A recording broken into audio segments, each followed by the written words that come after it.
Senate will come to order. Will the clerk please call the roll?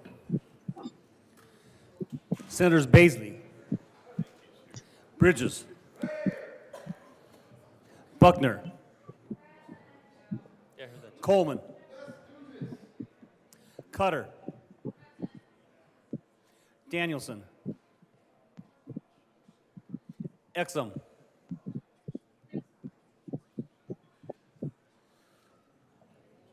Exum, Excused.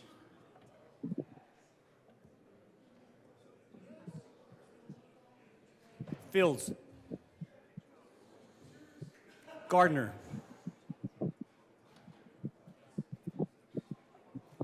Gardner,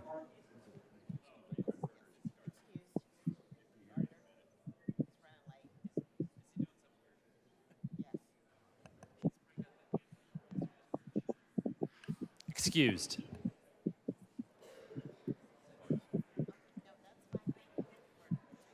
Janal,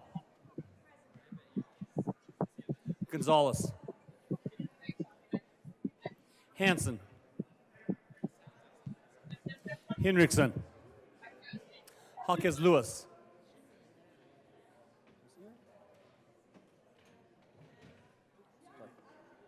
Hawkes Lewis, Kirkmeyer, Kolker,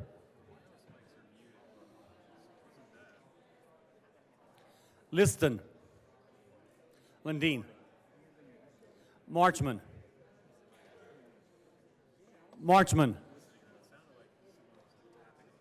Michelson Janae, Mullica, Pelton B, Pelton R, Priola, Rich, Roberts, Rodriguez, Simpson, James. Smallwood, Sullivan, Van Winkle, Will, Winter, Zenzinger,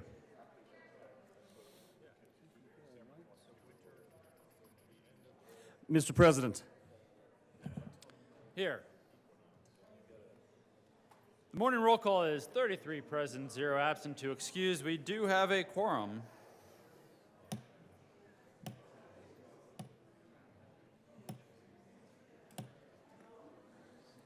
You doing it?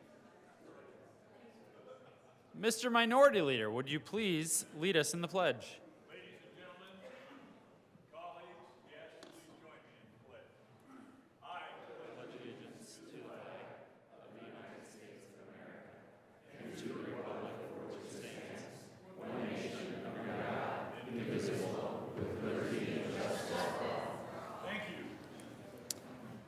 Approval of the Journal, Senator Kolker. Thank you, Mr. President. I move that the Senate Journal of March 18, 2024 be approved as corrected by the Secretary. You have heard the motion. All those in favor say aye. Aye. Opposed, no? The ayes have it. The motion is adopted. Senate Services. March 19th, Senate Services Report. Correctly printed Senate Bills 182, 183, correctly re-engrossed Senate Bills 10 and 18, correctly revised House Bills 1007, 1044, correctly re-revised House Bills 1012, 1041, 1103, correctly enrolled Senate Bills 6 and 135. Committee reports.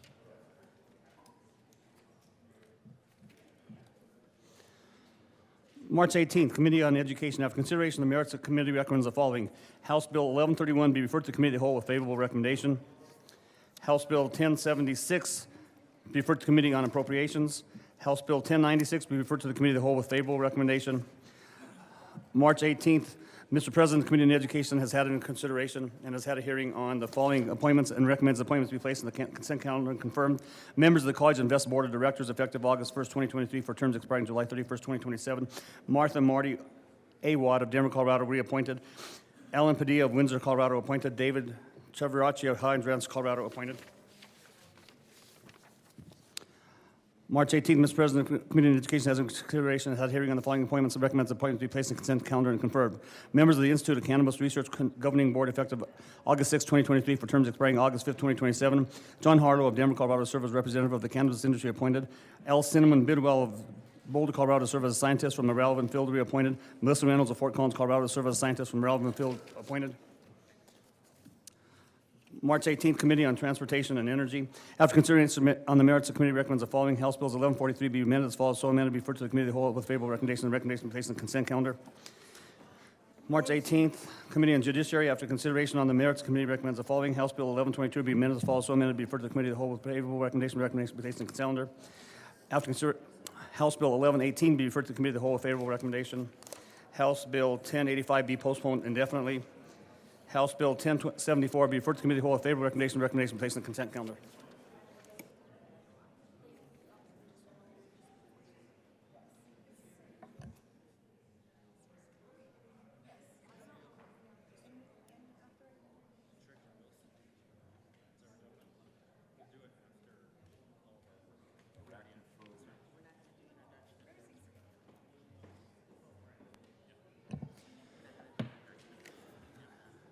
Introduction of resolutions.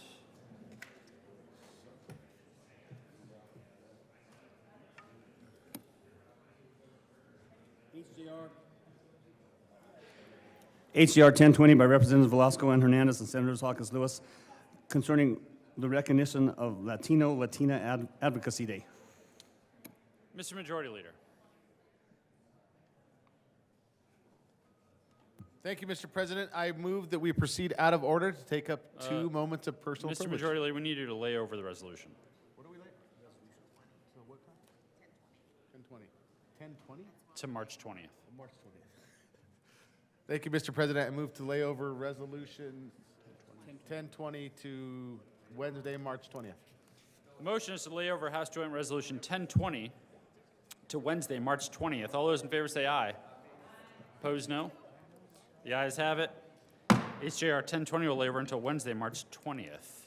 Members, please welcome back to the Senate, Rosie the Tarantula. Mr. Majority Leader. Thank you, Mr. President. I move that we proceed out of order for 2 moments of personal privilege. You have heard the motion. All those in favor say aye. Opposed, no. The ayes have it, and the Senate will proceed out of order for moments of personal privilege. Hello, everyone. Rosie is back, and she's very excited to be in the Senate. This is Rosie the Tarantula. So today is a special day here at the state capitol, and we're honoring the first day of spring and the spring equinox and the butterfly pavilion. Whereas the spring equinox marks the day where we have nearly equal lengths of day and night worldwide, it symbolizes renewal and heralds the arrival of spring in the northern hemisphere. During the spring equinox, invertebrates such as butterflies, bees, and ladybugs often emerge from their winter dormancy to begin foraging and mating activities. The increasing daylight and warming temperatures play a crucial role in pollination and ecosystem dynamics, signifying renewal of life and vitality. Whereas invertebrates are understudied and often underappreciated and misunderstood, even though they make up 97% of all animal species on Earth, Butterfly Pavilion has entered into an unprecedented partnership with Colorado State University to increase research on invertebrate species, provide opportunities for aspiring biologists, agriculturists, and conservationists, and connecting that work to the public, creating more awareness and support for invertebrates worldwide. Whereas all 80% of food pollination depends on pollinating invertebrates, Butterfly Pavilion has been working with our state's agricultural leaders on the diverse and complex issues of agricultural policy, food production, and the partnership of rural and urban populations in Colorado. Whereas the firefly and dragonfly populations have decreased at an alarming rate, Butterfly Pavilion's at the forefront of groundbreaking native firefly and dragonfly research. and pollinator habitat restoration right here in Colorado. For all these reasons and many more, this morning we're celebrating Colorado's very own Butterfly Pavilion. Leads the world in changing the way people think of and understand invertebrates through global research and intimate experiences through the collaboration with Colorado's agricultural and business communities. Through interactions with children who are the future stewards of our environment, with Butterfly Pavilion's new facility, Colorado will become the global hub for invertebrate research, conservation, and education. Humans and invertebrates are inextricably linked.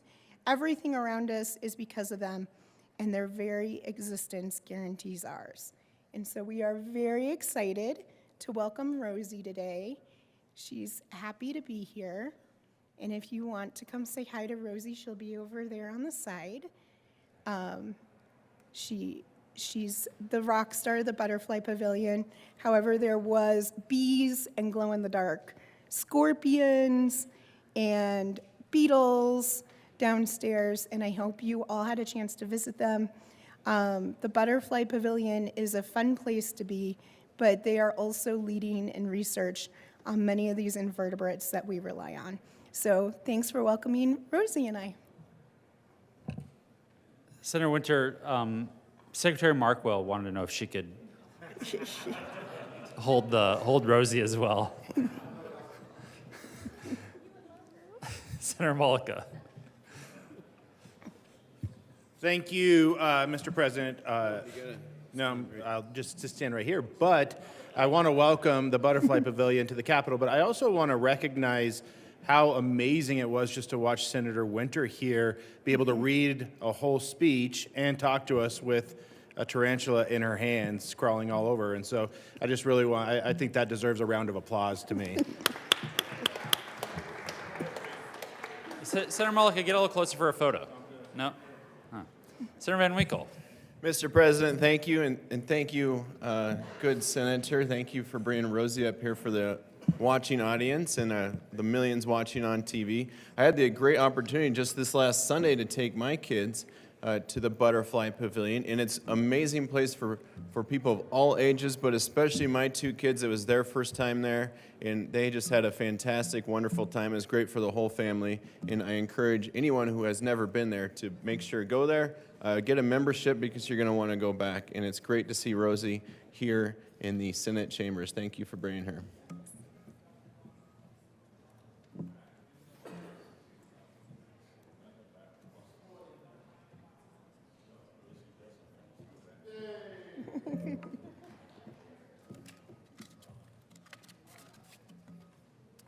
Senator Pelton. Good morning, Mr. President. May I have a moment of personal privilege? Granted. Thank you, Mr. President. So, members of the chamber, let me just tell you how awesome today is. Today, I got to invite the undefeated Merino ladies basketball team here in the chamber, and I'm just so excited to be able to introduce them today. But we did a tribute for the Lady Rams, and they're just an awesome group of kids. And let me just tell you that when you have two daughters who play in the little girls basketball team, and you always have to play against Merino, you're just like, listen, I know we're going to go in there and get beat, so I'll take you for ice cream after the game. So these ladies did a wonderful job this year. They worked very hard, and I'd like to read their tribute. So the Senate of the Colorado Legislature hereby extends our warmest congratulations and commendations to the Merino girls basketball team. The Colorado State Senate applauds Merino girls basketball team for their perfect 27-0 record and their hard work and determination. Following their 61-45 victory over Burlington, and I am from Cheyenne Wells, so when anybody who beats Burlington, we get excited about. The team led by their lone senior McKenna Suter, number 12, clinched their first state title since 2002. Merino previously won the two state titles in 1A and won in 1A2. This title, however, marks the team's first since receiving the 2A classification. The Colorado State Senate pays tribute to the Merino girls basketball team and wishes them successes in future season. On request from Byron H. Pelton, given this 19th day of March 2022 at the Colorado State Capitol, signed by President Steve Finberg. Go ahead and stand up. Stand up. The last thing I'd like to say is that Coach Peel is the 2A Coach of the Year, and his daughter, Kaya Peel, is the 2A Player of the Year. Is that correct? Awesome. So thank you for being here, ladies.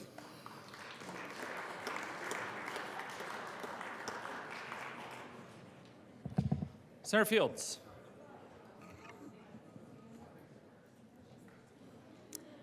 Good morning, Mr. President. I would like to request a moment of personal privilege. Granted. Members, if we could just pay attention to the member in the well, we will break momentarily to greet all of our guests that are with us today. Senator Fields. Thank you, Mr. President and colleagues. I have requested a moment of personal privilege because this morning I received a text. It came to me at 3 a.m. in the morning. My beloved pastor and bishop, Asen Phillips, lost his beloved wife. They were married for over 75 years. And I had to take this opportunity to let the state of Colorado and the community that I love to serve that we lost an angel. Laquilla Phillips was my first Sunday school teacher as an adult. She taught me the meaning of grace and mercy. She taught me how to read the Bible and understand the scripture, to understand that my relationship with God is not transactional. Laquilla Phillips, the First Lady of Mount Gilead Baptist Church, which I joined in 1989. You've seen my bishop here.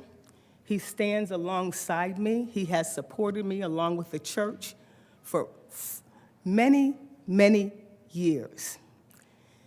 And Mr. President, I couldn't let this day go by without letting you all know how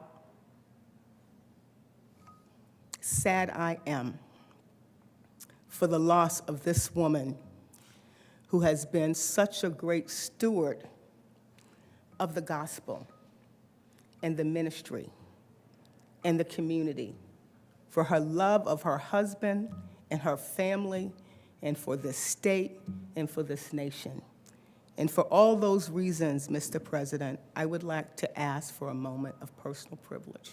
Thank you. Senate will observe a moment of silence, and the Senate chimes will ring.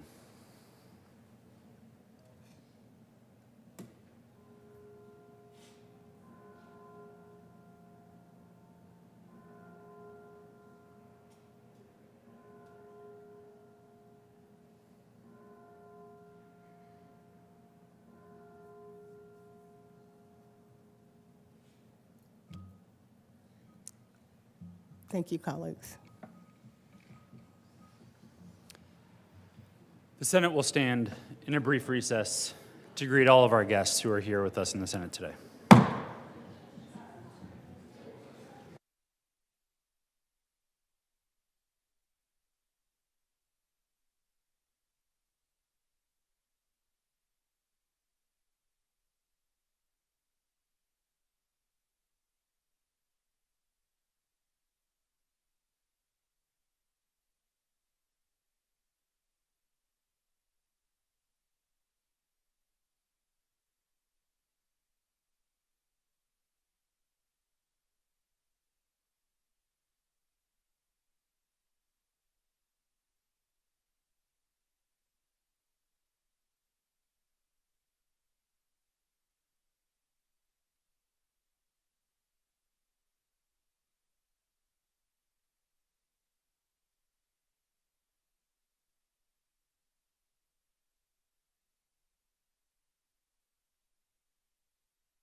The Senate will come to order. Will the clerk please add Senator Gardner to the roll?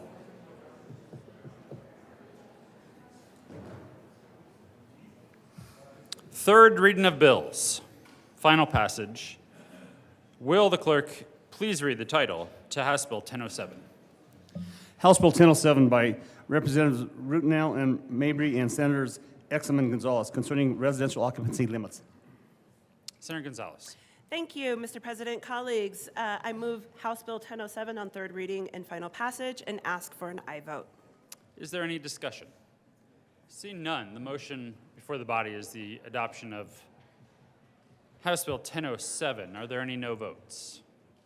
Senators Van Winkle, Will, Baisley, Rich, Gardner, Minority Leader Lundin, Janal, Bridges, Zenzinger, Smallwood, Liston, Pelton R., Simpson.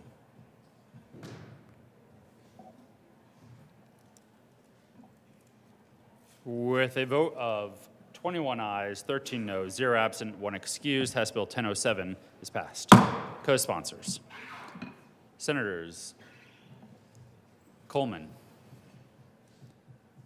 Winter, Priola, Fields, Marchman, Danielson, Hendrickson, Cutter, Michelson-Janae, Buckner, Jaquez-Lewis.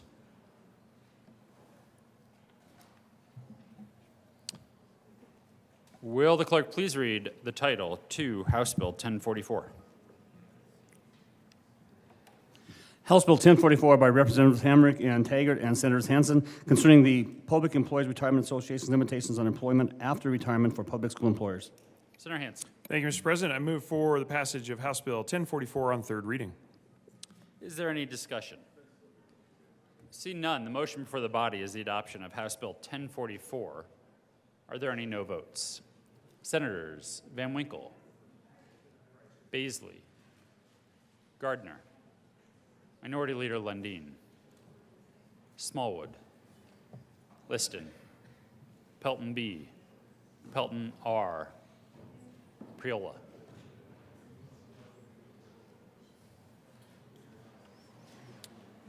Hendrickson,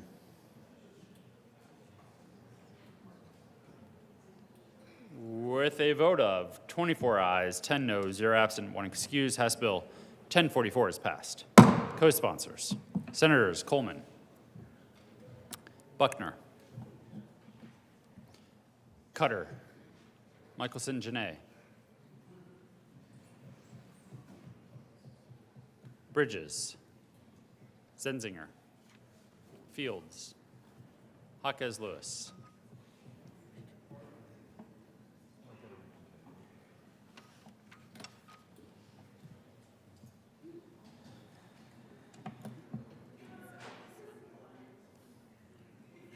Mr. Majority Leader. Thank you, Mr. President. Having voted on the prevailing side, I move for the reconsideration of House Bill 1007. The motion is for the reconsideration of House Bill 1007. We will not be disclosing who made the mistake, but the name does rhyme with Kirkmeyer. All those in favor say aye. Opposed, no. The motion is adopted and reconsideration is granted. Senator Gonzalez. Thank you, Mr. President.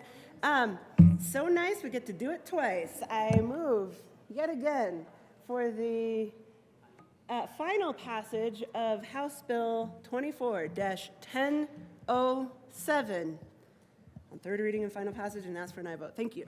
Will the clerk please read the title to House Bill 1007, just to be House safe? Bill 1007 by Representatives Rutinel and Mabry and Senators Exum and Gonzalez concerning residential occupancy limits. Senator Gonzalez. Third time's a charm, Mr. President. I ask for an aye vote on, I move House Bill 1007 on third reading and final passage and ask for an aye vote. Is there any discussion? Seeing none, the motion before the body is the adoption of House Bill 1007.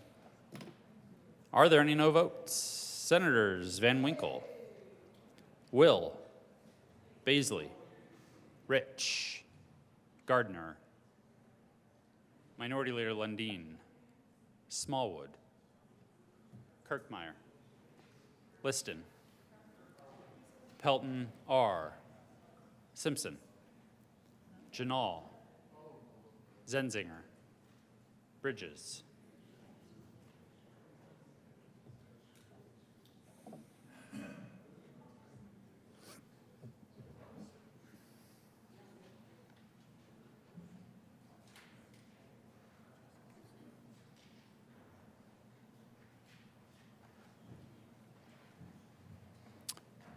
With a vote of 20 ayes, 14 noes, 0 absent, 1 excused, House Bill 1007 is passed. Co-sponsors.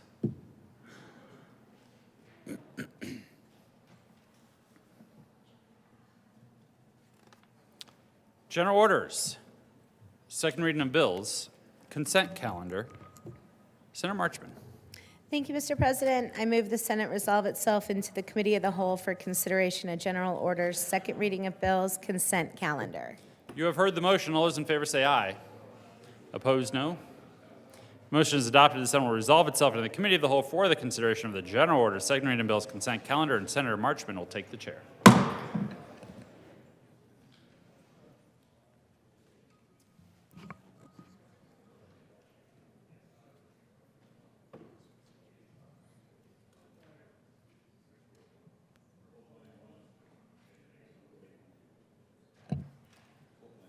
The committee will come to order and the court rule is relaxed for everyone.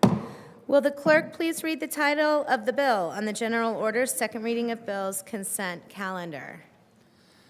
House Bill 1082 by Representative Taggart and Mabry and Senators Rich and Coleman concerning the designation of state institutions of higher education as first-generation serving institutions. Majority Leader Rodriguez. Thank you, Madam Chair. I move for the passage of the bill on second reading of bill consent calendar, which is House Bill 1082.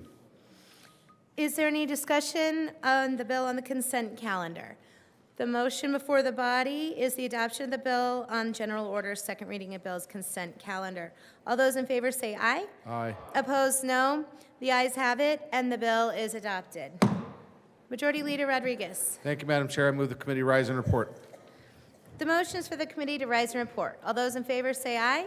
Opposed, no. The ayes have it. The motion's adopted. The committee will rise and report.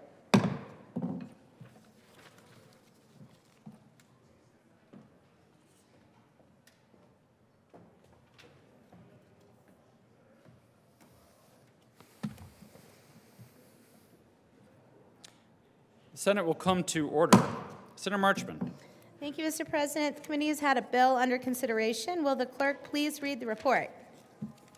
Mr. President, your Committee of the Whole begs leave to report has had under consideration the following attached bills, being the second reading thereof and makes the following recommendation thereon. House Bill 1082 passed on second reading, order revised and placed on the calendar for third reading and final passage.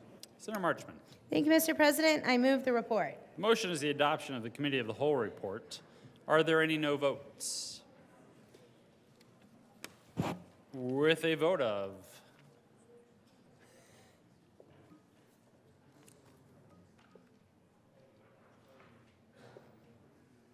34 ayes, 0 noes, 0 absent, 1 excused, the Committee of the Whole report is adopted.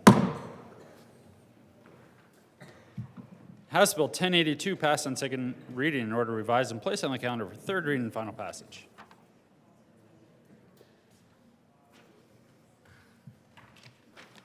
General order, second reading of bills. Senator Marchman. And thank you, Mr. President. I move the Senate resolve itself into the Committee of the Whole for the consideration of general orders, second reading of bills. You have heard the motion. All those in favor say aye. Aye. Opposed, no. The ayes have it. The motion is adopted. The Senate will resolve itself into the Committee of the Whole for the consideration of the general order, second reading of bills, and Senator Marchman will take the chair.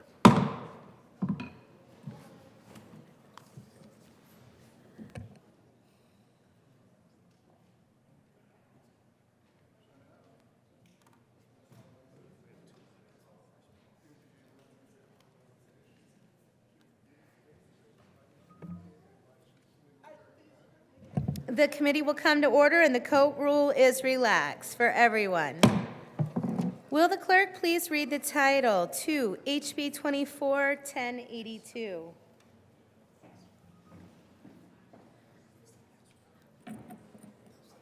I'm sorry, HB 24-1291. House Bill 1291 by Representative Inglis and Joseph and Senators Roberts and Gardner, concerning a licensed legal paraprofessional's authority to represent individuals in certain domestic relations matters. Senator Roberts. Thank you, Madam Chair. I move House Bill 1291. There's amendment on the desk. Finance. Will the clerk please read the title to L003? House Bill 1291, Amendment 3. Senator Gardner. Thank you, Madam Chair. I move L003. To the amendment. Thank you, Madam Chair. Members, the bill is about creating and authorizing the category of legal professionals as licensed legal paraprofessionals. These will be paralegals with very special training that will be able to practice certain phases of family law independently. You need to understand, with respect to the bill, and I'll speak to the amendment in just a moment, that in Colorado, a very high number, I think a third or so, of parties in family law cases are neither party is represented by counsel. It's a question of availability and affordability of legal services. So we are one of the leading states. Others have done this. The bill is supported by the Colorado Bar Association. I will tell you frankly, it has taken those of us who are licensed attorneys some time to get to this point. The bill itself is a culmination of about 5 years' work on behalf of the bar, family lawyers, and paralegals. And then, as to the amendment, we needed, in implementing this, to go through the Colorado revised statutes and find every place where we held lawyers to be responsible for certain things in cases, and for those cases where licensed legal paraprofessionals could practice, we needed to add them. It turns out, as we went through, as almost inevitable in these cases, there were a few more instances where we needed to add them. That's what L003 is about, and we ask for an aye vote. Senator Gonzalez.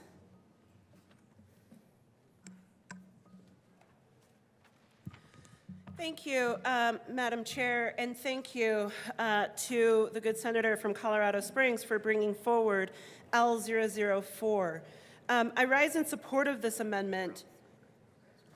Never mind. Is there any further discussion on L003? Seeing none, all those in favor say aye. Aye. Opposed, no. The ayes have it, and L003 is adopted. To the bill. There is an amendment on the desk. Will the clerk please read the title to L004? House Bill 1291, L004. Senator Roberts. Thank you, Madam Chair. I move L004. To the amendment. Thank you, Madam Chair. Colleagues, this amendment is resulting from further discussion and thoughts of our chair, the good senator from Denver, about the notarios in our state, or folks that hold themselves out as legal professionals to assist people with immigration matters. That is not what this bill is about. That is not what this bill expands legal licensed paraprofessionals to be able to do, as the good senator from Colorado Springs noted. This is about family law matters. And so what this amendment does is make it explicitly clear in statute that these new licensed legal paraprofessionals shall not engage in certain activities, most primarily being assisting people with federal immigration matters. So with that, I would thank the good senator from Denver for her advice on this topic and welcome her thoughts, but ask for an aye vote. Senator Gonzalez. Thank you, Madam Chair. Now I rise in support of L004 and extend my gratitude to the good senator from Frisco for bringing it forward. I want to start out just by stating that the intent of 1291 is great, is powerful, is deeply needed, because we have far too many people who are trying to navigate really important, sometimes complicated issues before the court that will impact their families. And so to be able to create a mechanism so that paralegals can become licensed as LLPs, limited licensed paraprofessionals, I believe, is the LLP definition, and to hold themselves out in order to support people who are navigating a court system that sometimes is complicated and confusing so that they can make the best decisions for themselves and their families. That is great. However, I wanted to ensure, and I'd asked questions during committee about how notarios, folks who often hold themselves out as experts, as folks who can help you navigate processes, would be impacted. And what would the consequences be if an LLP held themselves out as being able to help immigrants navigate their family matters in the immigration court? What I'm grateful for about L004 is that it puts forward the consequences for notarios to also be reflected within the LLP designation, so that if an LLP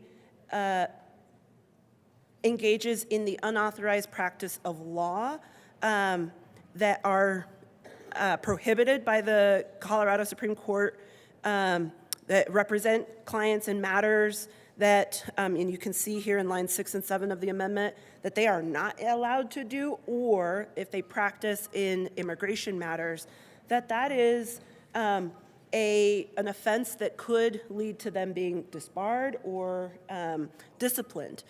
This is important because a lot of times notarios, the word notario in Latin America often means someone who is licensed, someone who can help you in these matters. And so just for clarity, I am grateful and appreciative and ask for an aye vote on L004. The motion is the adoption of L004. All those in favor say aye. Aye. Those opposed, no. The ayes have it, and the amendment is adopted. To the bill. Senator Gardner. Thank you, Madam Chair. We appreciate the efforts of the senator from Denver, and this bill is a step forward for the access to justice, affordability, and access to legal services for a category of litigants, parties, that really need help in navigating the system, but they don't need even a simple country lawyer with 2 law degrees, but they do need someone who knows their way to the courthouse. So we ask for an aye vote.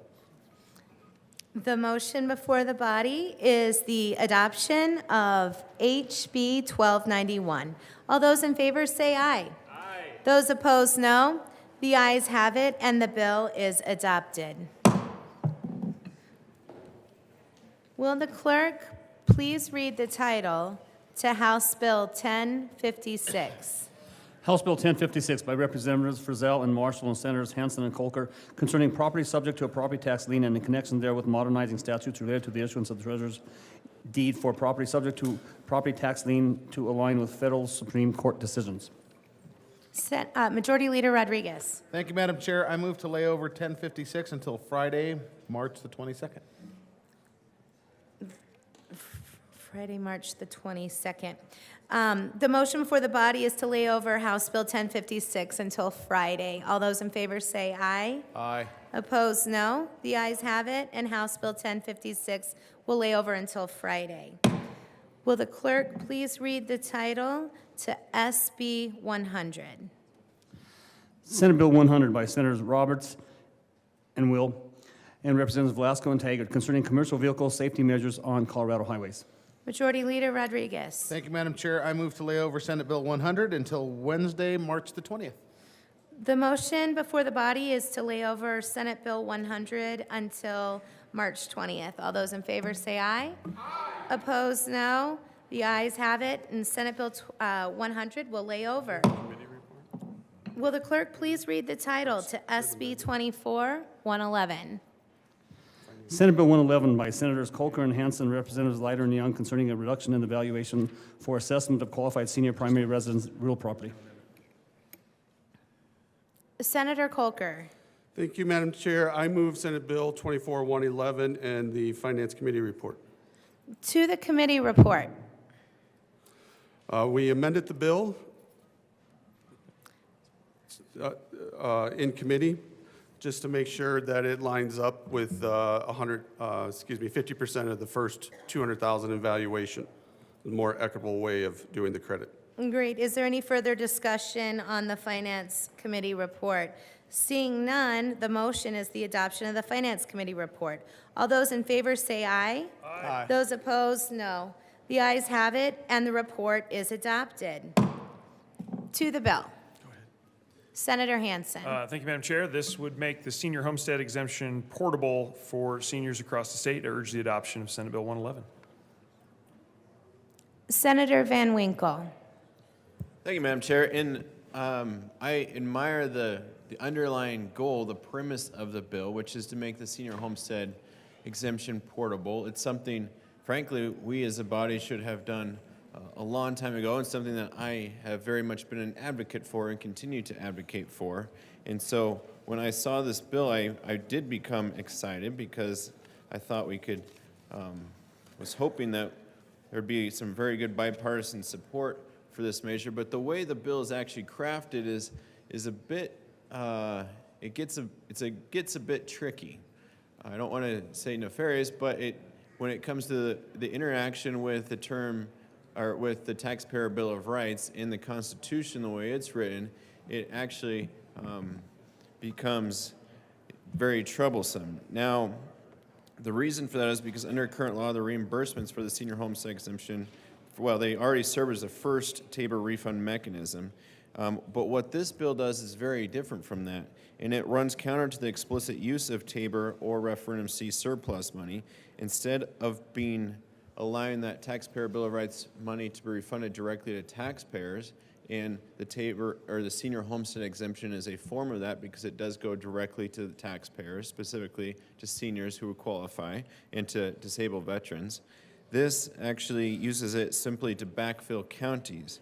So in short, instead of refunding it back to taxpayers, it's used as a refund, as a surplus or a refund to local governments. So for the first time, TABOR refunds won't be used going to the taxpayers, but rather to local governments. And that was the reason I chose to vote no in committee. I wish it was formed differently, because also in years in which we don't have a Taxpayer Bill of Rights refund, when we're not in a TABOR surplus year, I do worry that this program will be essentially the very first thing cut in the senior homestead exemption that is portable for those maybe a year or 2 or 3 when we're in a Tabor surplus year will very quickly go away the minute the Tabor surpluses go away. So those are my concerns with the bill and the reason for voting no, even though I very much support the portability of the senior homestead exemption. Thank you. Is there any further discussion? Seeing none, the motion before the body is the adoption of SB 111. All those in favor say aye. Aye. Opposed, no. The ayes have it, and the bill is adopted.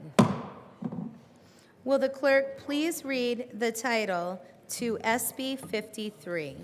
Senate Bill 53 by Senators Coleman, Representative Herod, and Ricks concerning an evaluation of racial equality for Black Coloradans. Senator Coleman. Thank you very much, Madam Chair. I move Senate Bill 53, the SVMA Committee Report, the Finance Committee Report, and the Appropriations Committee Report. To the SVMA Committee Report. Thank you, Madam Chair. Members, in the State Veteran Military Affairs Committee, we ran an amendment. There was a strike below amendment that created the Black Coloradan Racial Equity Commission. It discussed 3 things: where the commission will be housed, the timeline of the commission, and funding structure for the commission. I ask for an aye vote on the SVMA Committee Report. The motion before the body is the adoption of the SVMA Committee Report. All those in favor say aye. Aye. Opposed, no.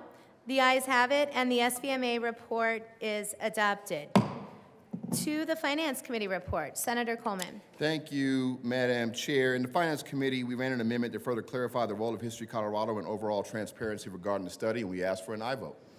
Is there any discussion on that? Seeing none, the motion is the adoption of the Finance Committee Report. All those in favor say aye. Aye. Those opposed, no. The ayes have it, and the Finance Committee Report is adopted. To the Appropriations Committee, Senator Coleman. Thank you very much, Madam Chair. In the Appropriations Committee, we changed the threshold for the law to go into effect from $500,000 to $785,000, and I ask for an aye vote on the Appropriations Committee Report. The motion is the adoption of the Appropriations Committee Report. All those in favor say aye. Those opposed, no. The ayes have it, and the report is adopted.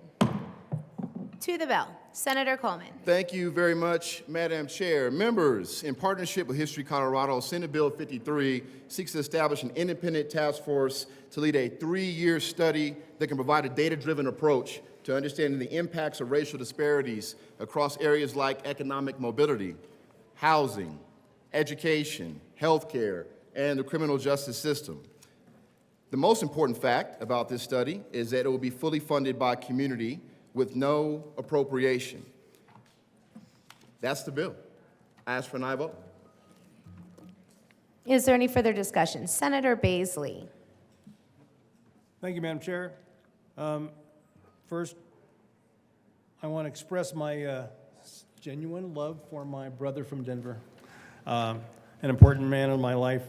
I was a no vote in committee on this, and I'll continue to be a no vote for the reason that I'm concerned that this heads us in the wrong direction of, instead of bringing all of us together in the melting pot of America, that it would further divide us and emphasize differences.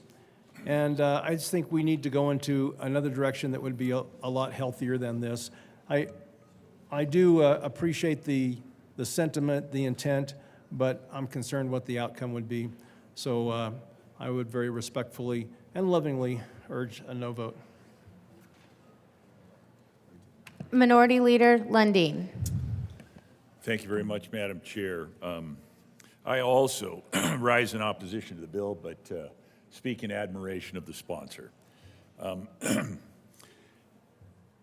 It is a reasonable conclusion I think we've all arrived at least those of us that draw breath and think at the same time, that an honest understanding of history, including its positive aspects, its atrocities, and I use the word atrocity as a considered word, and its complexities is crucial for a healthy future.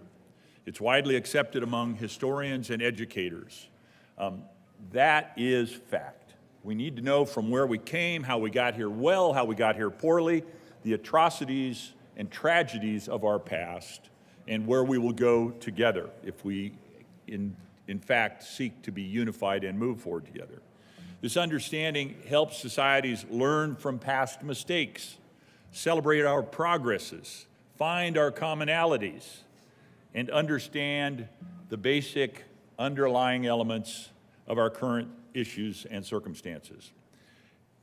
Importantly, that understanding of history should foster empathy, critical thinking, a nuanced view that accepts rarely is life black and white.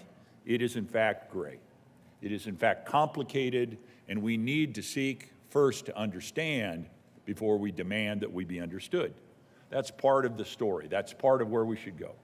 To the extent that this bill is about understanding who we are as a people, how we've gotten here, the good, the bad, and the ugly in simple form, completely support.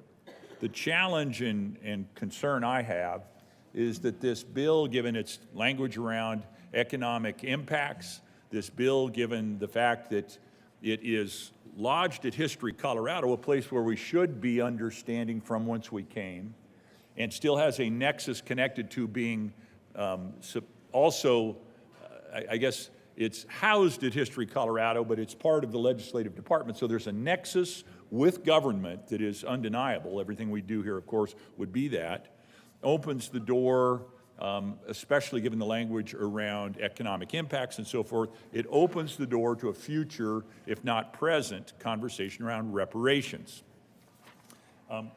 There are, of course, arguments in favor of the concept of reparations, and I will lodge basically only the arguments that I have present here in my mind against this idea of reparations. There is an amendment at the desk. Will the clerk please read L004? Senate Bill 53, L004. Senator Lundin. Thank you very much, Madam Chair. I move Amendment L004. To the amendments. The amendment's simple. It simply adds into the bill language an amendment that says the Commission shall not make any recommendations concerning changes to state law that require appropriations of state money. So it draws this line and it says reparations are not what we're about here. Clear understanding is what we're about. Now, arguments against reparations fall, I've got 4 categories that I would argue. Practicality and implementation, they're difficult. One of the primary arguments against reparations is the challenge of implementing a fair and effective system. Even if we said, yeah, that actually makes sense, we want to do it, figuring out how to do it well is an incredible challenge. This would include determining eligibility, the form the reparation should take, and the sources of funding.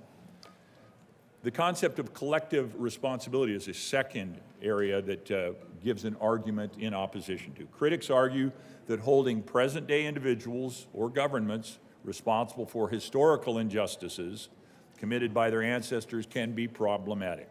This perspective questions the fairness of penalizing people who are not directly involved in those injustices. Third argument against would be focusing on present and future. Some argue that efforts and resources should focus on addressing current inequities and challenges and injustices rather than compensating for historical wrongs. They advocate for policies that improve education, healthcare, economic opportunities for disadvantaged communities. And fourth, and this is possibly the most compelling, is the potential for division. There's concern that reparations could further divide societies by emphasizing differences, historical grievances, rather than fostering unity, finding pathways forward, reconciliation, and addressing the circumstance today.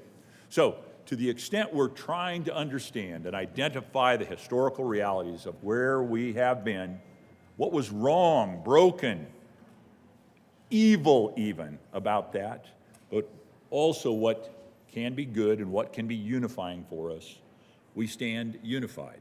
The idea, however, of moving to state money in funding of redress of past grievances becomes much more challenged. So this amendment is offered to put a boundary to make sure that we pursue the better elements of what I believe this bill seeks to do, and draws a bright line that says it is not intended to do something different than that which we're speaking about specifically in the bill and the historical study. So I urge your support of Amendment L04. Senator Fields.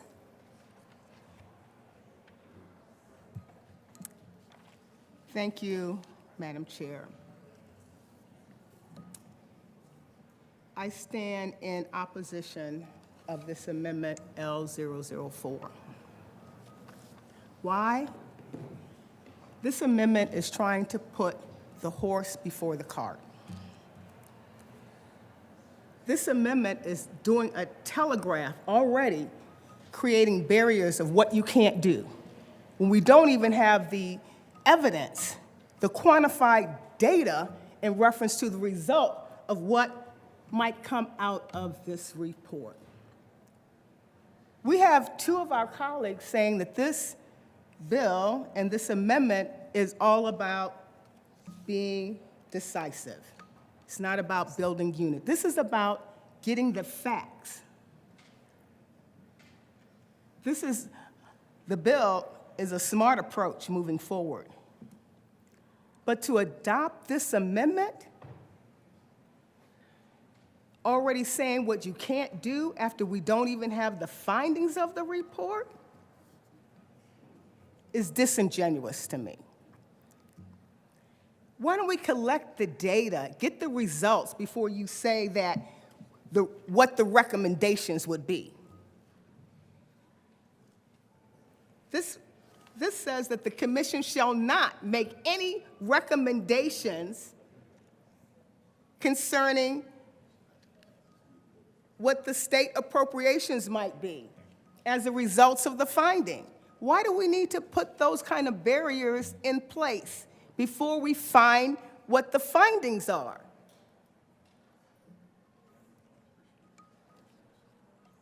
As an African American woman,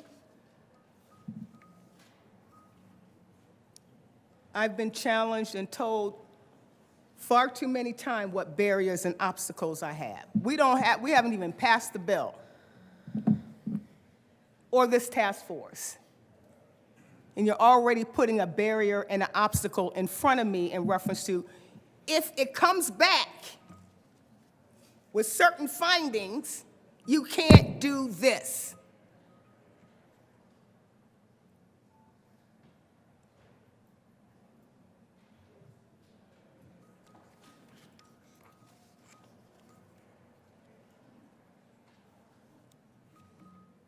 Does that sound fair? Does that sound equitable? Does that sound like something that's going to unify communities as it relates to racial inequities and disparities? That you're telling me already, before we even take a vote on the bill, we have an amendment that says, no matter what you find, you can't do this. That's inappropriate. And I'm asking for a no vote on L004. Senator Coleman to L004. Thank you very much, Madam Chair. Members, I just wanted to thank Mr. Minority Leader, the good senator from Monument, for bringing this amendment. I think ultimately what was said by the good senator from Aurora is that we just don't want to impact the outcomes of the task force recommendations. For me, I'm also asking for a no vote, but before we go into further discussion on L004, I just wanted to say, this is how, in my personal opinion, the job should be done. Individual who had an amendment on my bill had the decency to come to me prior to the bill being heard to share the amendment for me to consider it, because things happen so quick on the floor. We get amendments right now during, I can't believe that happens, during the floor work. But I'm really grateful that the senator from Monument did bring this to me. I understand his consideration, but again, we just want to make sure that this amendment in particular wouldn't impact the outcomes of the task force recommendations. It's going to be a long process, lots of conversations, and I'm just asking for a no vote because we want to make sure that we're not making any decisions that might impact what the task force recommendations ultimately might be, and I'm asking for a no vote.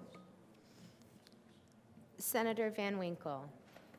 Thank you, Madam Chair. And As for a yes vote, we're not trying to predetermine the outcomes. This bill, well, I got to make sure I have the right bill. I made that mistake the other day because I didn't have the re-engrossed.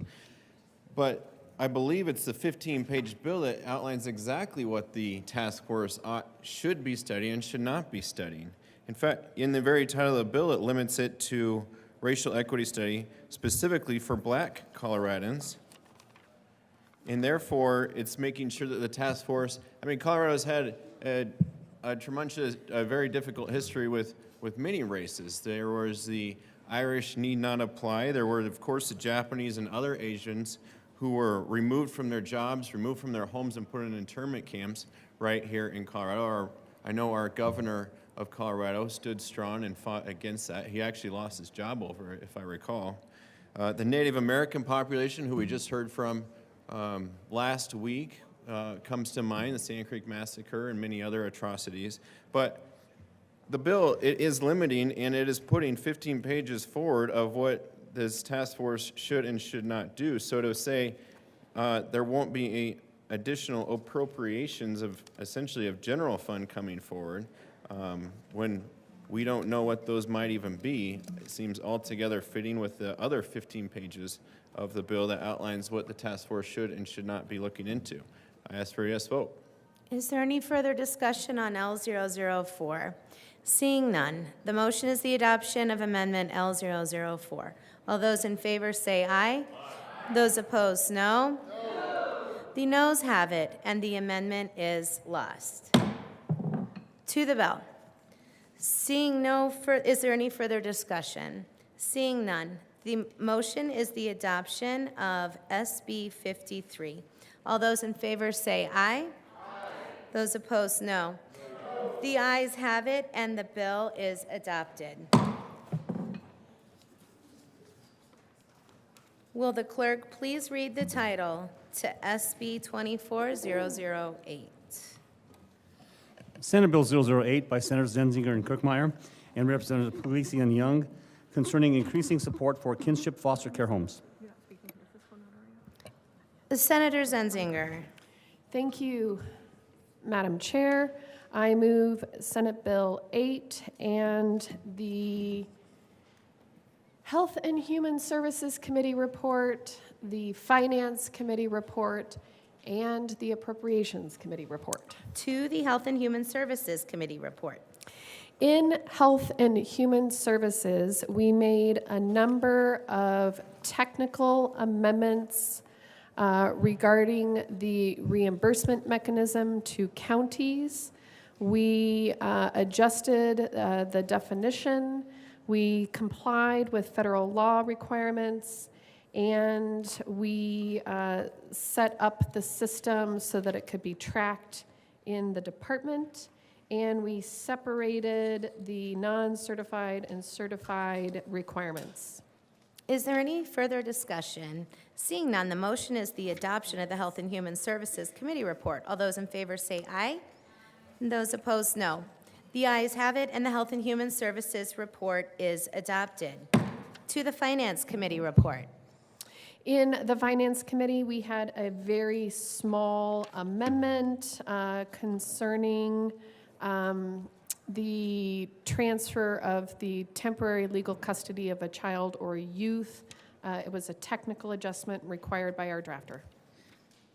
The motion before the body is the adoption of the Finance Committee report. All those in favor say aye. Opposed, no.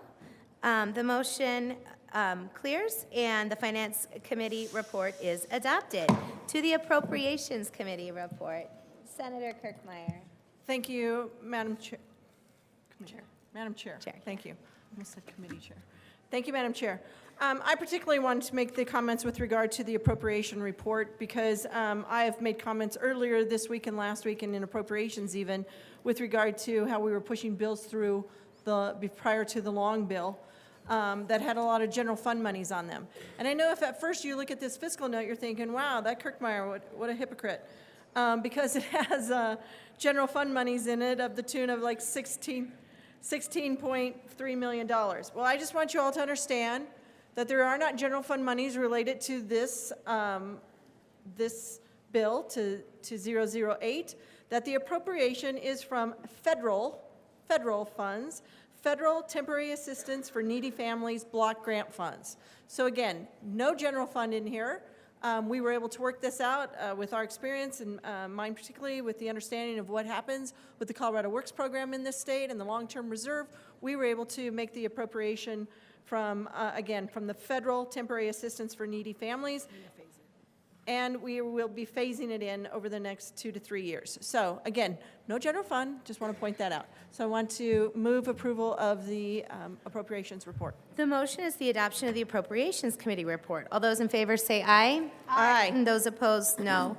The ayes have it, and the report is adopted. To the bill, Senator Zenzinger.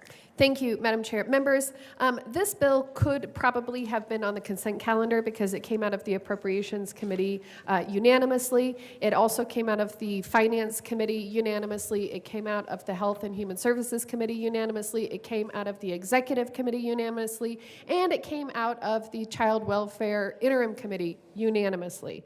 So why am I standing here and talking about it? Because this bill is a big deal.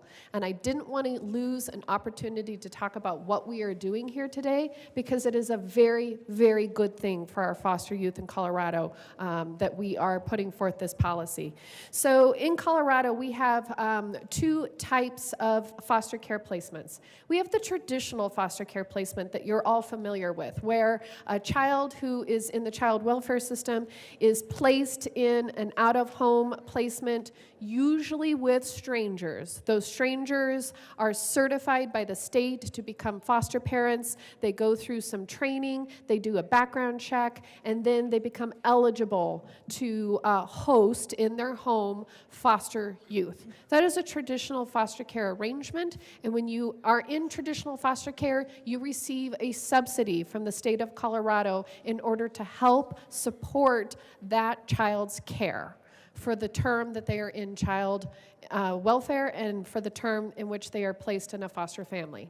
We have a second type of placement that is also a foster care placement, and that's with kin. Kin would be a close family or relative. Rather than going and living with strangers, we work out an arrangement where they can live in an out-of-placement arrangement with close family or close family friends.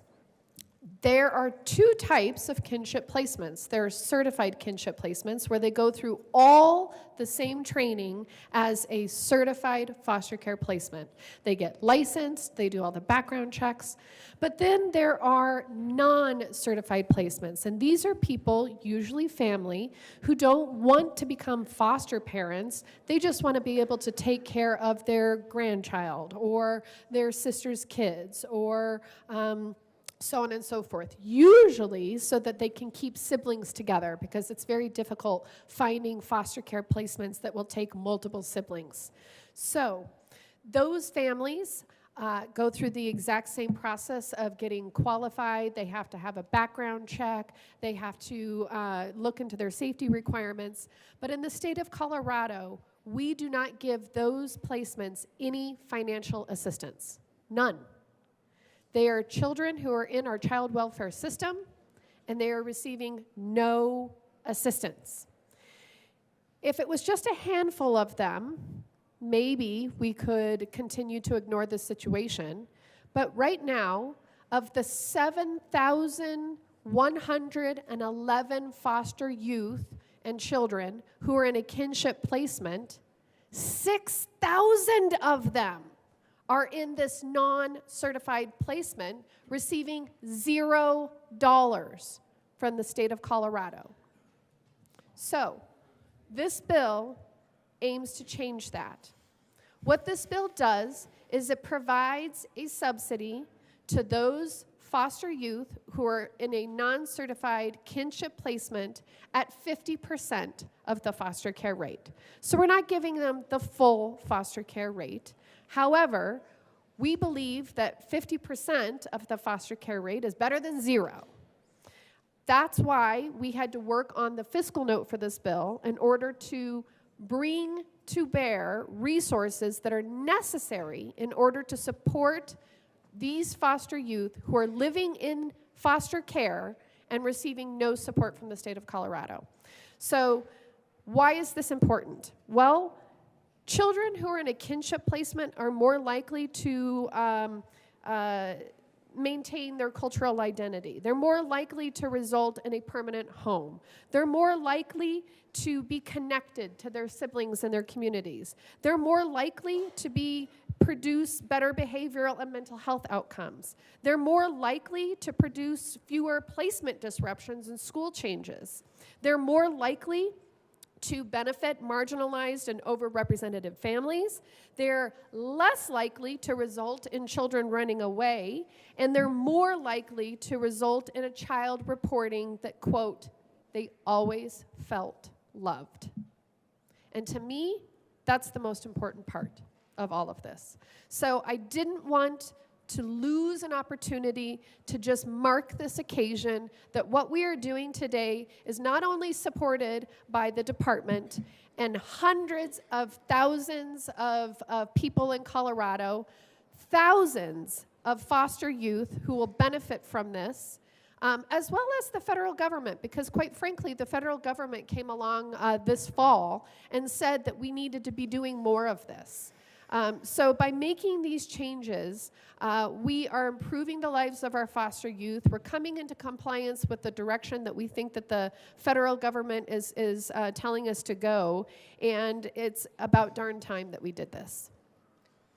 Senator Kirkmeyer. Thank you, Madam Chair. Members, for years, myself and the good senator from Arvada have been fighting for these children that are in the child welfare services or in the special education programs. These are the kids that we're always fighting for. And it's so that they get their best chance for success in the future. That's what this bill is about. I'm not going to make a lot of comments, but I am going to tell you what was said in committee when our bill was being heard by members of the public. And here are just some of the quotes. With this bill, our kids will get better long-term outcomes. It will set up families and kids to succeed. If they're safe enough to place in non-certified kinship care, then they're safe enough to stay. Permanency over placement. This is an investment in some degree of normalcy. And you can't put a value on the connection with family. That is why it is so important that this bill pass and that we want to speak about it here on the floor today, because this is about being able to help fund that grandparent, that aunt, that sister-in-law, that brother-in-law, that maybe all of a sudden, on a very short notice, have 2 or 3 kids in their care, and they need that additional support to, again, get to our goal of making sure that these kids are kept in a familiar home and have their best chance at succeeding in the future. We ask for an aye vote. Senator Zenzinger. Thank you, Madam Chair. I also want to talk about a couple of other aspects of the bill that I think are added benefits that we didn't even know about going into this. So we're breaking down barriers for certification so that we could perhaps get more of the non-certified placements to become certified. They don't have to, but we think that there might be some benefit to that if they went through the training, learn how to deal with trauma and some of the intricacies of the child welfare system, which is a very complex system. And if we do that, if we break down barriers to certification, and if we convert a certain number of these non-certified placements into certified placements, what we have been told is that we will be elevated into a higher reimbursement tier by the federal government. Right now, we are splitting these costs between the federal government and the state 50-50. So we are responsible for 50% of the subsidy, and the federal government comes through and matches that at 50%. If we are able to be successful with the changes that are in this bill, we could possibly end up in a higher tier with an 89% reimbursement rate. This would be life-changing for our state. This is a potential to bring back $40 to $50 million in order to support our foster youth, and not just for kinship care, but for all of child welfare. This is significant. So We're really pleased with the fact that we're going to be able to better support our non-certified kinship, but we're doing more than that with this bill. We're breaking down barriers. We're increasing opportunities for our counties by making the split between county and state government more equitable across the board, regardless of placement. We are providing more supports for all of our foster youth in this bill. And for those reasons, I just wanted to take a moment to talk about this very important policy today. And thank you very much for your time and attention. Senator Liston. Thank you, Madam Chair. Is this mic work? Okay. I did have one question that I would like to ask the sponsors. So I see that this program anticipates federal funds for this year and for future years. Is it anticipated that there will be federal dollars in future years? Because what happens if the federal monies dry up? Who takes, what happens then? Senator Kirkmeyer. Thank you, Madam Chair. For the federal dollars to dry up, the federal government would have to get rid of the program called Temporary Aid to Needy Families. It's a welfare program. It used to be the welfare program, All Families Deserve a Chance type thing program. So no, there probably is a very unlikely, very slim, I can't say never, but there would be a very slim chance that the monies would dry up. I know since 1992, they've been there. I don't think they're going away. There are certain provisions that have to be put in place. And again, there is matches that are required, and counties help pay for that as well and run these programs. So no, I don't anticipate that the federal funds will dry up. Thank you. Senator Zenzinger. In addition to that, I think what my colleague was talking about was the way that we are proposing to pay for it in the first couple of years before we move to our general fund component. That's one shade of federal dollar, and I think that that's what she was speaking to. The other component, though, the 50-50 match, that will never go away because that's a responsibility of the federal government, and so no, the federal funds that we draw down for the match, those will always be there. And in fact, when we implement this bill, what we're saying is that there's a good chance that that match will increase for us, which is a great boon. So to your first question about how we are funding it in the first couple of years to get it going, very unlikely because it's using the reserve, the leftover, the amount of money that tends to get reverted. So this is untapped, unused dollars at the end of the closeout process for TANF. And that's just so that we can get it going without a general fund impact this year. Then the second half of those federal funds are absolutely guaranteed. Senator Fields. Thank you, Madam Chair. I stand in strong support of this Senate Bill 008, and I want to thank the Senate sponsors for bringing this bill forward. We should all vote yes. Mm-hmm. I had the luxury and the honor of sitting on the interim child welfare system interim study committee. And I learned a lot being in that committee, and we got a really close-up view of how complex the child welfare system is. And after review of many, many presentations, I can tell you that this bill right here was at the very top. And the reason it was like number one out of all the bills, and I think we had maybe 60, it was a lot of bills. But to know that this raised to the top is important. It's important for the state of Colorado, it's important for our communities, and it's important for me. The reason it's important to me is because I see grandmothers and aunties and sisters who are in custody of their kids, the family. Something went wrong in that family, and all of a sudden they are in custody of this child. They're kin. But because they're kin, they don't get any money to provide the care for that child for a circumstance that they had no control over. So basically what this bill does, and you guys explained it well, It's not going to be able to restore them or reimburse them at 100%. But when you think of 0 to 50, that is a big deal. So now that grandmother who's taking care of her grandchild can maybe afford to buy that child shoes to go to school, or maybe to participate in a school activity.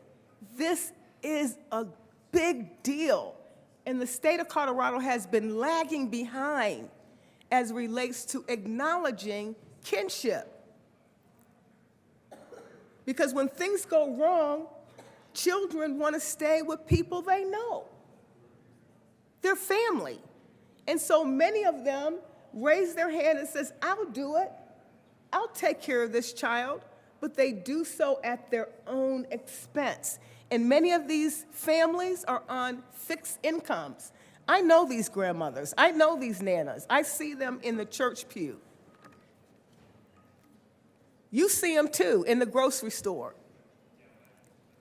They're doing this out of love, and the state has not compensated them. They may get SNAP or TANF or those kinds of things. That might be $130 a month, but that's not enough. Do you know how much it takes to raise a child and a family? It takes a lot, and it takes a supported system. Like what this program will do is to provide these families a little boost to do what they can do if they're outside of the foster care system, or inside, they get more, but if you're kinship, you get less. Kids want to be with people they know. And this bill provides an opportunity for there to be some payment for kinship. Just understand what we're doing with this bill. And I urge a yes vote on Senate Bill 8. We need this bill right now. Families are waiting. The state is watching. Families are watching, and we need your yes vote. Seeing no further discussion, the motion before the body is the adoption of SB 8. All those in favor say aye. Aye. All those opposed, no. Aye. The ayes have it, and the bill is adopted. Majority Leader Rodriguez. Thank you, Madam Chair. I move the committee rise and report. The motion for the committee is to rise and report. All those in favor say aye. Opposed, no. The ayes have it, and the committee will rise and report.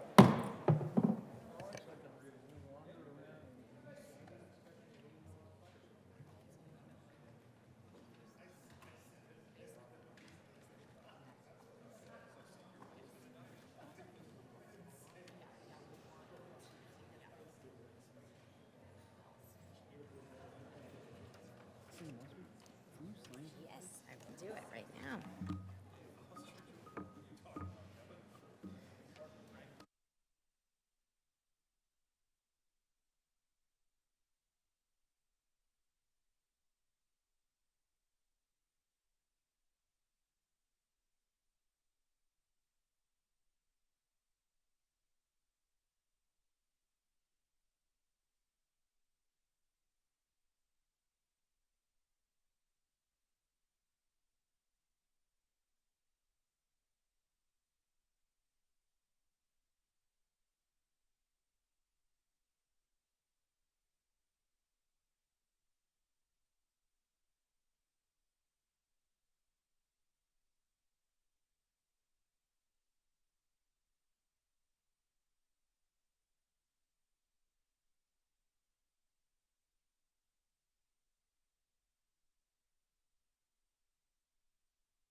The Senate will come to order.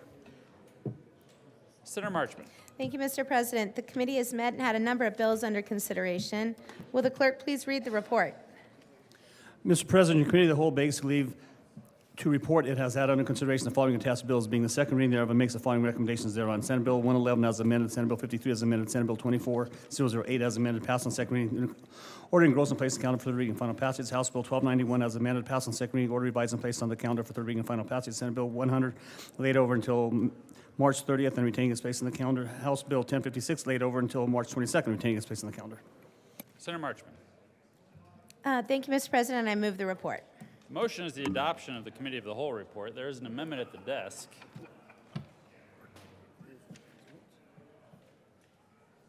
Will the clerk please read Amendment S001 to Senate Bill 53? Senate Bill 53, Amendment S001. Senator Van Winkle to move to amend the report of the committee of the whole to result of the following lending floor amendments L04 to S. Thank you, Mr. President. I move Committee Amendment 001. To the amendment. Thank you, Mr. President. And members, this is the amendment that we just had a discussion on just, I don't know, maybe 5 minutes ago. It's on the bill concerning the evaluation of racial equity for Black Coloradans and the study and the task force created. In it, there are several guidelines and recommendations that are consistent with this, and recommendations about how outcomes about this, and recommendations to increase public awareness. What the amendment does is it says it shall not make any recommendation concerning changes in state law that require an appropriation of state money. And then that discussion led, of course, into reparations and things like that. We just had it about 5 minutes ago. I asked for a yes vote. Senator Coleman. Thank you, Mr. President, and I appreciate the debate, appreciate the discussion. Given this is referencing the same amendment we had earlier, I'll just let my comments stand, and I'm asking for a no vote on this amendment. Is there any further discussion? Question before the body is the adoption of S001 to Senate Bill 53. Are there any no votes?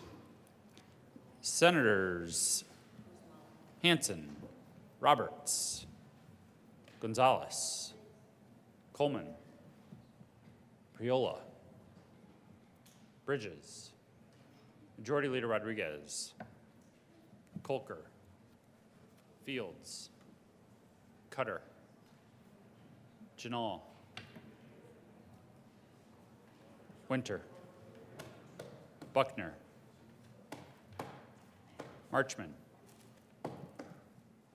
Zenzinger,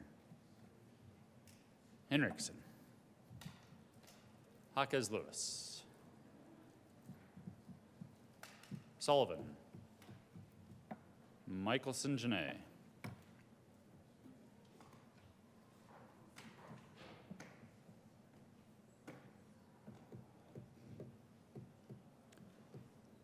Danielson, Malika. Please add the president. With a vote of 12 ayes, 22 noes, 0 absent, 1 excused, S001 is lost.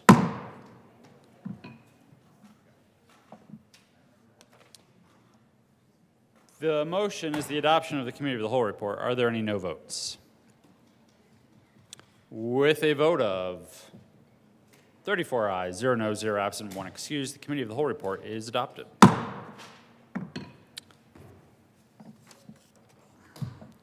Senate Bill 111 is amended. Senate Bill 53 is amended. Senate Bill 8 is amended, passed in second reading, order engrossed, and placed on the calendar for third reading and final passage. House Bill 1291 is amended, passed in second reading, order revised, and placed on the calendar for third reading and final passage. Senate Bill 100 laid over until March 20th, retaining its place on the calendar. House Bill 1056 laid over until March 22nd, retaining its place on the calendar. Consideration of resolutions. Will the clerk please read the title of Senate Joint Resolution 15? Senate Joint Resolution 15 by Senators Winter and Kirkmeyer and Representative Rickson Blasco concerning the designation of March 2024 as Women's History Month in Colorado and in connection therewith acknowledging the countless contributions women have made in history and to contemporary society. Senator Winter. Thank you, Mr. President. We move for the passage of Senate Joint Resolution 15 and ask for it to be read at length. Will the clerk please read Senate Joint Resolution 15 at length? Senate Joint Resolution 15 by Senators Winter and Kirkmeyer and Representatives Ricks and Velasco concerning the designation of March 2024 as Women's History Month in Colorado, and in connection therewith, acknowledging the countless contributions women have made in history and to contemporary society. Whereas women of every race, class, and ethnic background have made historic contributions to the growth and strength of both the nation and the world in countless recorded and unrecorded ways, and whereas American women have played and continue to play a critical economic, cultural, and societal role in every sphere of life by constituting a significant portion of the labor force, lending their energy to work inside and outside of the home, and whereas particularly vital in the establishment of early charitable, philanthropic, and cultural institutions in America, women have been leaders every step of the way, securing their own rights of suffrage and equal opportunity. And whereas through their contributions to the abolitionist movement, the emancipation movement, the industrial labor movement, the civil rights movement, and especially the peace movement, American women have worked to create a more fair and just society for all. And whereas after the American Revolution, the notion of education as a safeguard for democracy created opportunities for women to gain a basic education only. And whereas pioneers of secondary education for young women faced arguments from physicians and others that women were incapable of intellectual development equal to that of men and would be harmed by striving for it. And whereas the commitment to educational equality by women throughout academia has resulted in their involvement and ascension in politics and government. And whereas the National Women's History Project, now known as the National Women's History Alliance, began with a proclamation by former United States President Jimmy Carter that declared the week of March 8, 1980 as the first National Women's History Week. And whereas against social conventions and legal constraints, women have created a legacy that broadens the frontiers of possibility for future generations. And whereas women have demonstrated their character, courage, and commitment as mothers, educators, institution builders, relief workers, CEOs, and leaders in business, politics, religion, and their communities. And whereas the lives and work of women inspire girls and other women to achieve their full potential and encourage boys and men to respect the diversity and depth of women's experiences. And whereas thousands of events are occurring to mark the economic, political, and social achievements of women as organizations, governments, charities, educational institutions, women's groups, corporations, and the media celebrate the month. And whereas Women's History Month is an ideal platform for all Coloradans to reflect on women's struggle for equal education rights and on their significant contributions to this state and to the nation. And whereas recognizing the month of March 2024 as Women's History Month in Colorado highlights the achievements of the women across this state and the nation who have created a more fair and just society for all people. Now, therefore, be it resolved by the Senate of the 74th General Assembly of the State of Colorado, the House of Representatives concurring herein, that we, the Colorado General Assembly, recognize the month of March 2024 as Women's History Month in Colorado and invite the people of this state to explore the critical economic, cultural, and social roles women have played and continue to play in every sphere of life in Colorado and in America. Senator Winter. Thank you, Mr. President. And members, please feel free to be seated. And thanks for taking a few moments to recognize Women's History Month. It's an incredibly important moment in time to really look at how women have contributed to our state and our country. When I go to elementary schools, especially for fourth graders, when they're learning about the state capitol, I ask the teachers to not tell the students who I am when I show up. And I ask them what they think I do. And they say, you're a mom, you're a teacher, you're a baker. And I'm like, actually, I'm a politician. And I purposely use the word politician. And I say, what do you think a politician looks like? And the kids say, well, he is old, white, and rich, right? And they're like, you don't look like one, because it's hard to be what you can't see. And it's really important that one of the reasons I'm proud to be from Colorado is we're near the top for electing women. We're near the top for women's voter turnout. And across the West, you've seen women's leadership enacted earlier. We were having women vote 50 years before suffrage occurred. Colorado is the very first parliamentary body in the entire world to elect women. That's pretty incredible. And so to all the girls out there, you can be what you can see. And there's lots of women in this building and in this room that I'm proud to serve with. Senator Kirkmeyer. Thank you, Mr. President. First off, I would just like to thank the good senator from Westminster for inviting me to be part of this resolution. I really, truly appreciate it, and I think it's great that we're here together doing this. I thought it would be kind of fun to talk about, because in one of the whereases, it talks about women who have created a legacy that broadens the frontiers of possibility for future generations. So I thought it would be great to talk about the two women who are memorialized in the stained glass windows in our own chamber. Because maybe there's a few things you don't know about them, and I'm not going to talk at length about them, but I'm just going to say a few things. To my left, your right, Virginia Neal Blue, who's up here in the corner, served as the first woman state treasurer from 1967 to 1970. She was the first woman elected to an executive office ever, 1967. She also served as a CU Go Buffs regent from 1953 to 1957. And then over to my right, your left, is Ruth Stockton, who served as a member of this assembly for 23 years from 1961 to 1964. She was the first woman president pro tem of the Senate. She chaired the Senate Health, Environment, Welfare, and Institutions Committee for 10 years, and she was the first woman to serve on the Joint Budget Committee. So again, opening up possibilities for future generations. I think we can all appreciate the critical role that they played in the development of our state government and the role that they play in setting the stage for younger women, young children, young girls, to move forward and think, I can do that too. So thank you again for inviting me to be on this resolution, and thank you all for listening to us as we talk about the designation of Women's History Month and the importance of this, not only in our own chamber, but in the state of Colorado.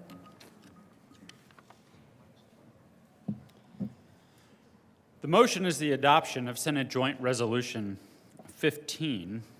Are there any no votes? With a vote of 34 ayes, 0 noes, 0 absent, 1 excused, Senate Joint Resolution 15 is passed. Co-sponsors, Senator Kirkmeyer. Thank you, Mr. President. I ask that the morning roll call be added to the current roll call, thank you. The current roll call be added to the sponsors. The current roll call will be added as co-sponsors to Senate Joint Resolution 15.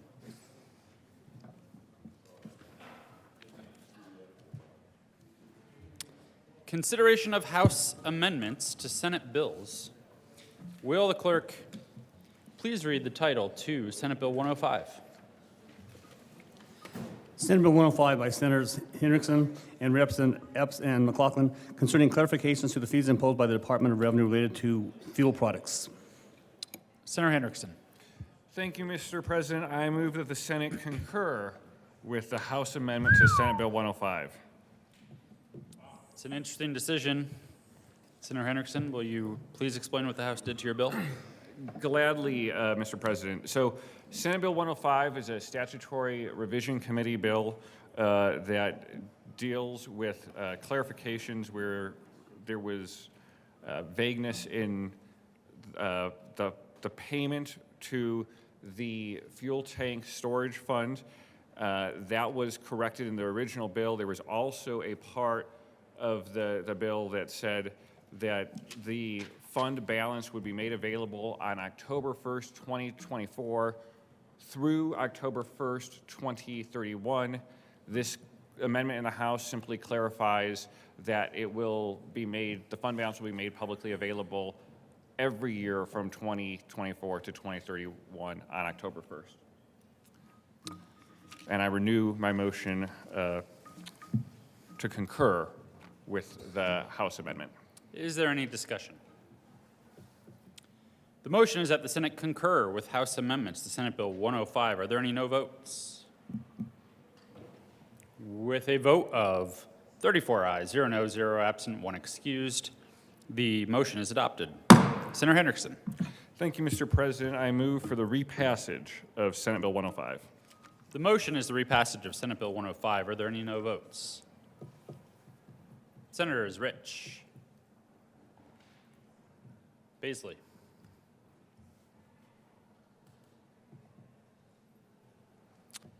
with a vote of 32 ayes, 2 noes, 0 absent, 1 excused, Senate Bill 105 is repassed. Co-sponsors. Will the clerk please read the title to Senate Bill 79? Senate Bill 79 by Senators Hendrickson and Smallwood and Representatives Mabry and Weinberg concerning authorization for a two-wheeled motorcycle to overtake another motor vehicle in the same lane. Senator Hendrickson. Thank you, Mr. President. I move that the Senate concur with the House amendment on Senate Bill 79. Senator Hendrickson, will you once again explain your odd deference to the lower chamber? Thank you, Mr. President. I will. The House amendment struck the legislative declaration. It clarified that when a motorcyclist is passing stopped vehicles and the vehicles resume their forward progress, that the motorcyclist must, in as timely as possible manner, reintegrate to a single lane of traffic. And there was some minor language changes around the data collected by CDOT to better conform with data that they're already collecting. Senator Smallwood.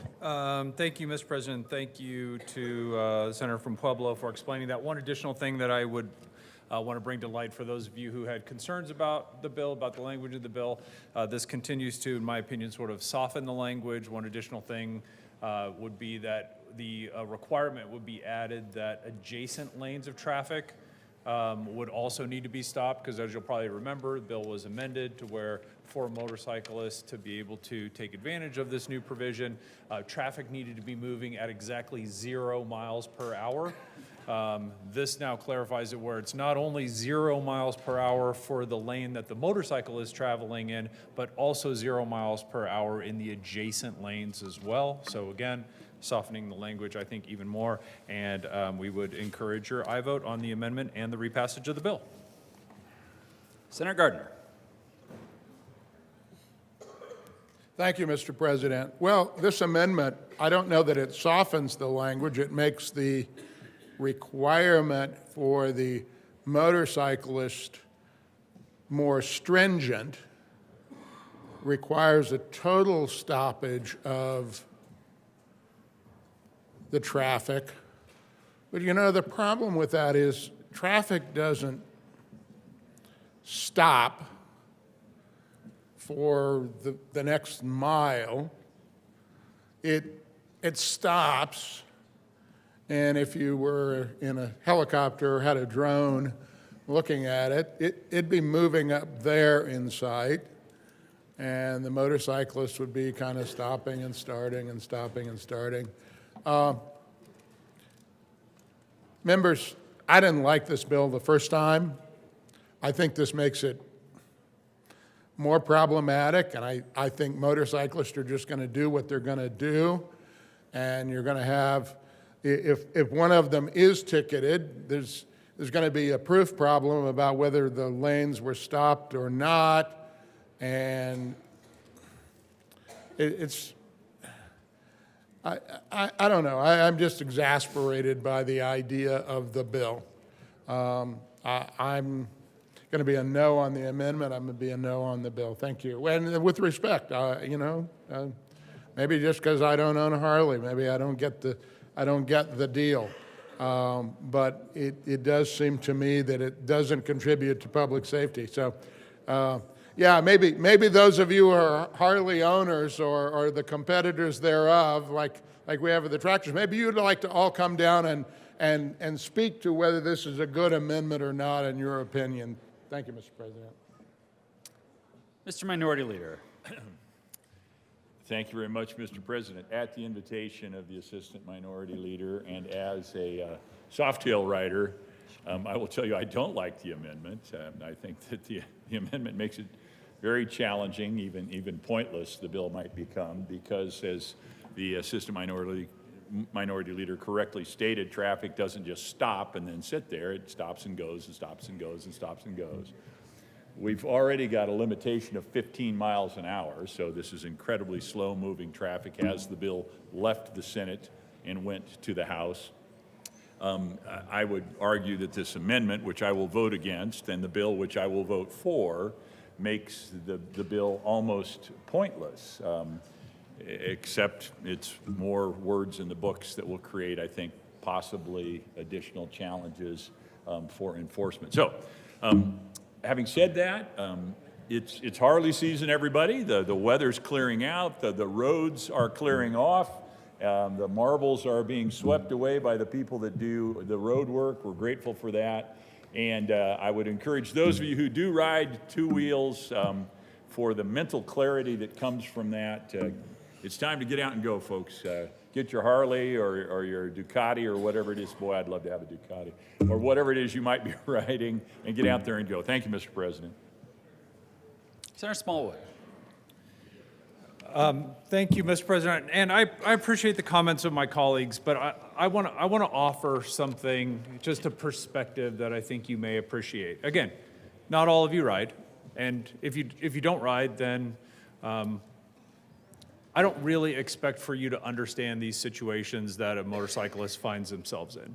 So I would just have you imagine one scenario and why the bill is not pointless, why the bill is necessary, and why the bill, in my opinion, once it becomes law, will save lives, is if you imagine yourself in traffic on a 4-lane or 6-lane highway, and that traffic comes to a stop, and you have traffic barreling behind you that does not see that you are stopped.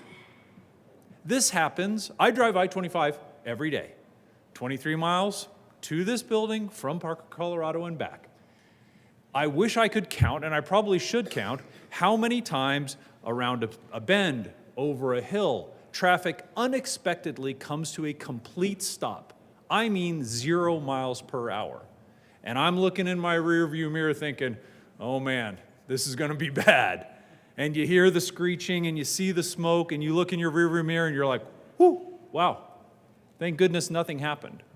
Because as I mentioned when this bill was in this chamber the first time, when you're in a car, that's scary. And it's probably going to be bad.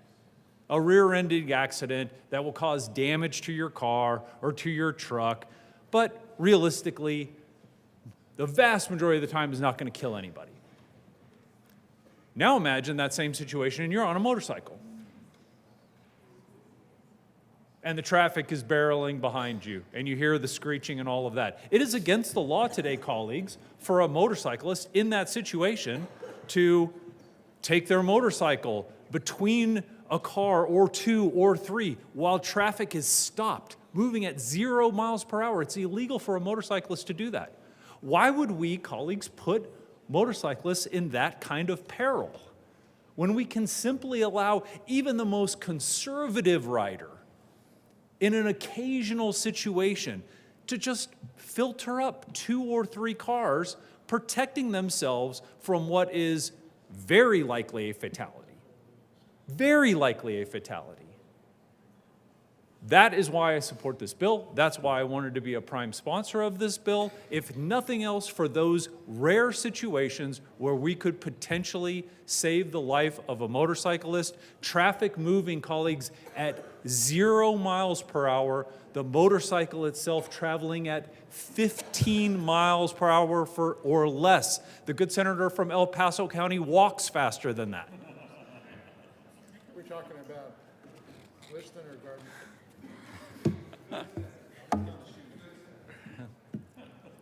The amendment isn't exactly what I would have wanted. Senator from Pueblo and I talked about that. But this is moving policy forward that I think is important in protecting the lives of law-abiding motorcyclists, very much the way we do for bicyclists, and again, would encourage your aye vote on the amendment and the bill. Thank you. Is there any further discussion? Please. The motion is that the Senate concur with House amendments to Senate Bill 79. Are there any no votes? Senators Gardner. Minority Leader Lundin. Pelton B. Baisley. Minority Leader Lundin. Colker. Janal. Winter. Fields.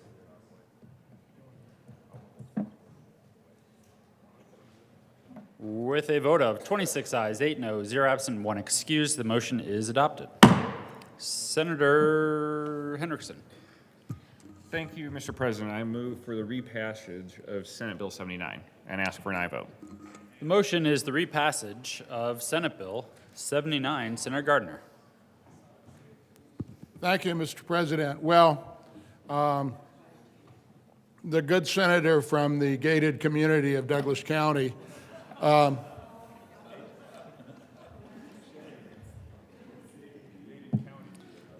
made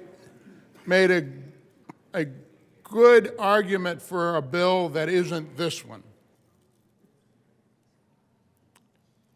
And the argument is that a motorcyclist at the tail end of a traffic stoppage needs to have the ability to pull between others set of cars to protect themselves and not get rear-ended, a disaster. And, you know, we've all been in that case. Now, I don't seem to have it when I drive the 75 miles between my house and the Capitol, you know, once a week up and once a week back. I don't seem to have as many instances as the good senator from Douglas County does of being the last car in that pileup, if you will. Because I know when I do, I'm looking in my rearview mirror, and I recognize what that might mean to a motorcyclist. But the solution to that would have been a bill that said, when confronted with that situation, a motorcyclist shall be able to, and I don't know, I'm trying to draft in my head, pull into a safe place between vehicles and stop. But that's not what it is. That motorcyclist is going to be able to pull into the safe space and then, I think, go along the shoulder, go along between cars. Maybe it's prohibited by the bill to weave in and out, but, you know, the bill's unenforceable as it is. It's just carte blanche for the motorcyclist to do whatever, and I just don't think it's a good bill. I just don't think it's a good bill. One could have written the bill, and the comment was made to me, well, why didn't you? And I said, nobody asked me to do that bill. You know, that's what I do here, is I try to solve problems for people in dealing with the law. It's what I do in my professional life.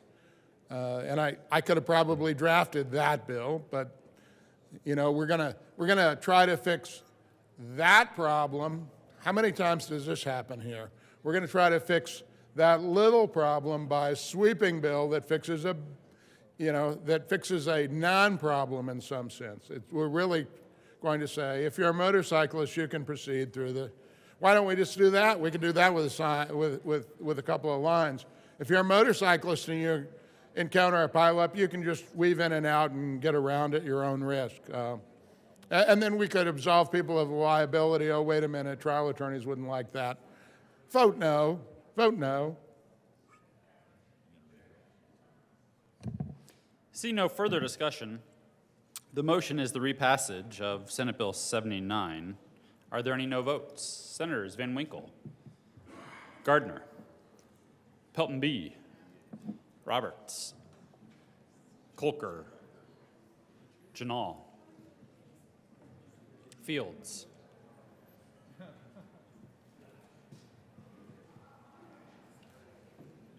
With a vote of 27 ayes, 7 no, 0 absent, 1 excused, Senate Bill 79 is repassed. Co-sponsors. Senator Zenzinger.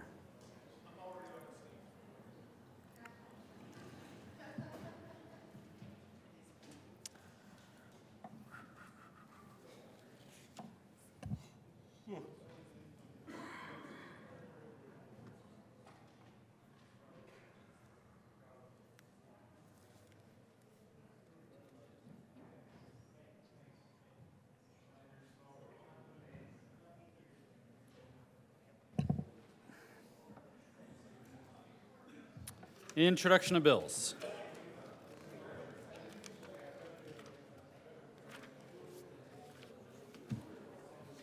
Senate Bill 184 by Senators Stenberg and Marchman and Representative McCluskey and Bostonecker concerning support for the development of surface transportation infrastructure and in connection therewith providing funding and operational flexibility needed to support the development of transit and rail infrastructure. Transportation Energy. House Bill 1154 by Representatives Weinberg and McLaughlin and Senators Bridges and Lundin concerning school district boards of education voluntary inclusion of institute charter schools in district ballot initiative to contract with institute charter schools for bonded indebtedness. Education. House Bill 1229 by Representative English and Senators Mullica and Will concerning presumptive eligibility for persons in need for long-term services and supports. Health and Human Services.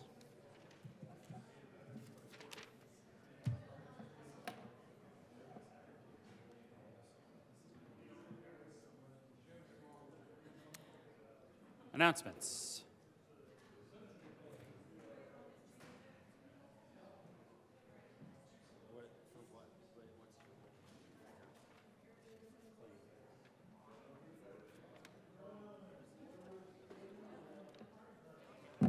Senator Gonzalez. Thank you, Mr. President. Colleagues, the Local Government and Housing Committee will be meeting today at 2 p.m. in 352, and we will have a handful of appointments followed by House Bill 1033 and House Bill 1062. We will see you all there with bells on.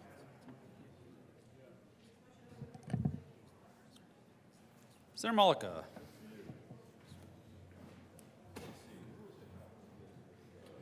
Thank you, Mr. President. Senate Finance Committee will meet in room 357 at 2 o'clock.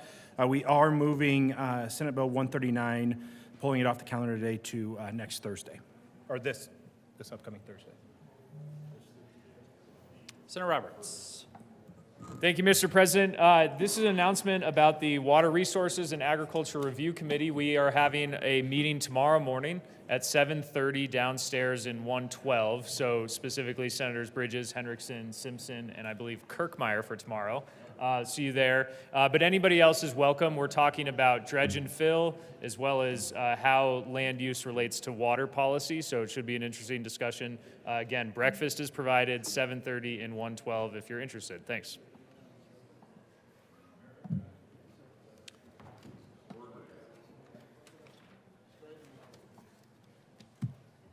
Mr. Majority Leader. Thank you, Mr. President. I move the Senate recess until 12 o'clock today. Colleagues, you do not need to return. We're just reviewing some bills, and we'll read them across the desk if we need to. You have heard the motion. All those in favor say aye. Opposed, no. The ayes have it, and the Senate will recess until 12 p.m. today.